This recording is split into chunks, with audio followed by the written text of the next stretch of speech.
Di tempat, Rock.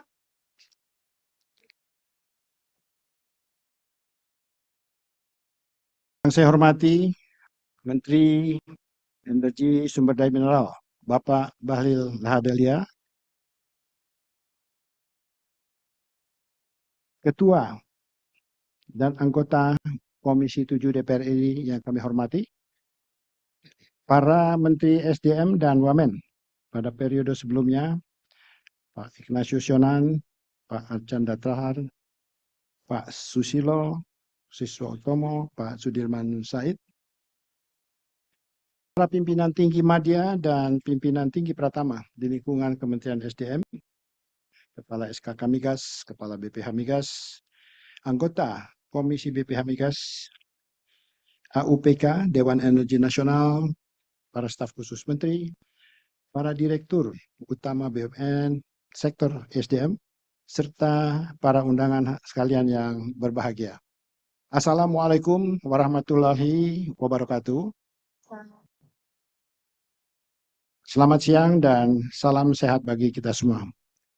Pertama-tama marilah kita panjatkan puji dan syukur kehadirat Allah Subhanahu wa taala karena atas rahmat dan hidayahnya sehingga kita dapat laksanakan tugas dan tanggung jawab sebagai Menteri SDM selama Kabinet Indonesia Maju tahun 2019 sampai dengan 2024.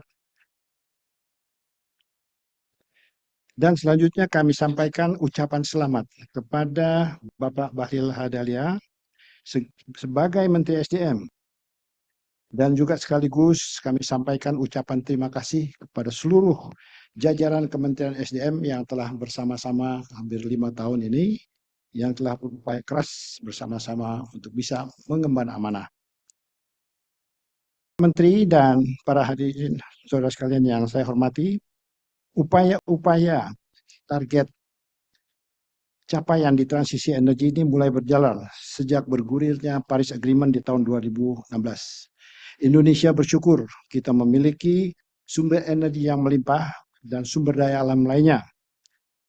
Kementerian SDM memiliki peran penting untuk bisa menyediakan energi yang bersih, menjaga ketahanan energi, serta mendorong pertumbuhan ekonomi melalui pemanfaatan sumber alam yang ada.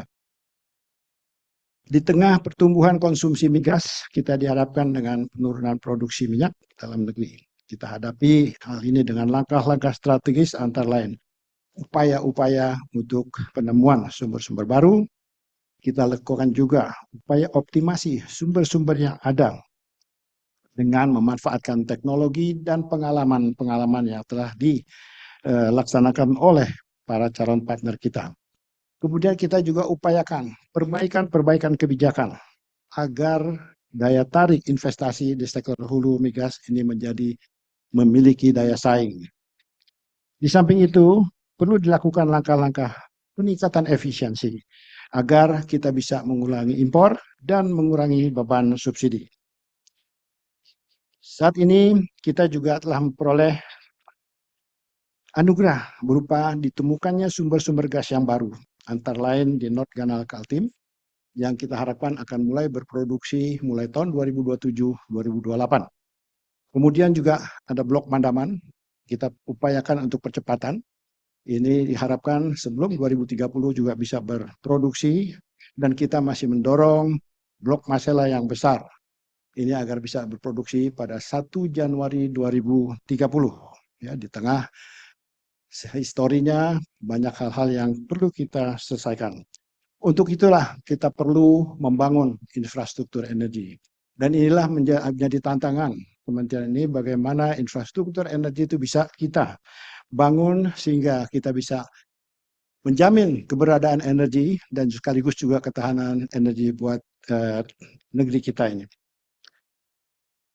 Saat ini kita sedang menyelesaikan beberapa proyek-proyek transmisi antara untuk gas, dan ini kita akan upayakan selesai.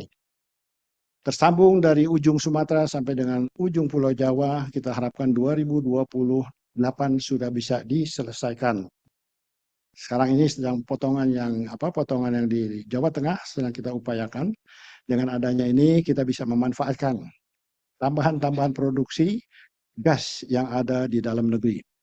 Kita harus juga melakukan efisiensi lain antara lain konversi ya dari pemanfaatan minyak menjadi gas ya karena kita memiliki sumber gas agar impor kita bisa berkurang.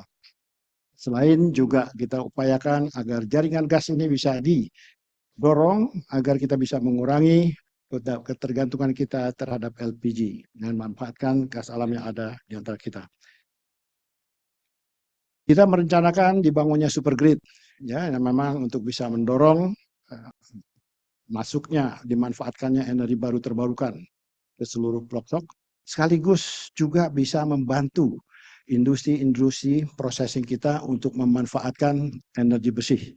Kita perlu mengantisipasi diberlakukannya cross border carbon mechanism ya ini akan menjadi tambahan beban ini harus kita waspadai karena beberapa negara-negara sudah melakukan inisiatif untuk memberikan pajak terhadap karbon.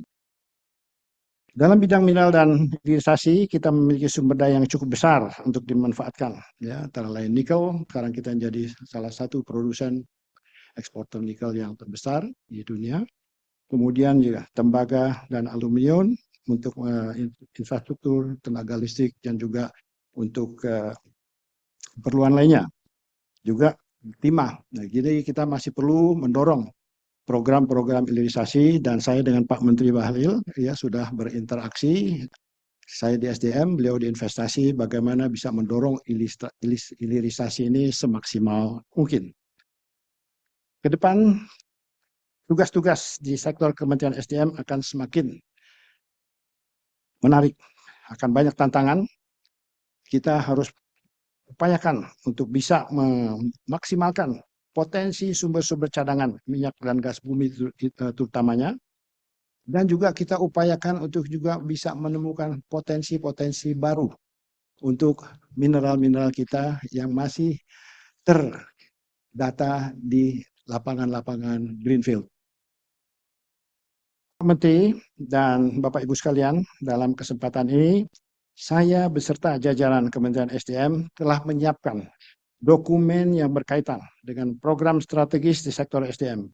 Dokumen tersebut diharapkan dapat menjadi jembatan yang mampu mengakselerasi kesinambungan dalam pengambilan kebijakan Bapak Menteri SDM.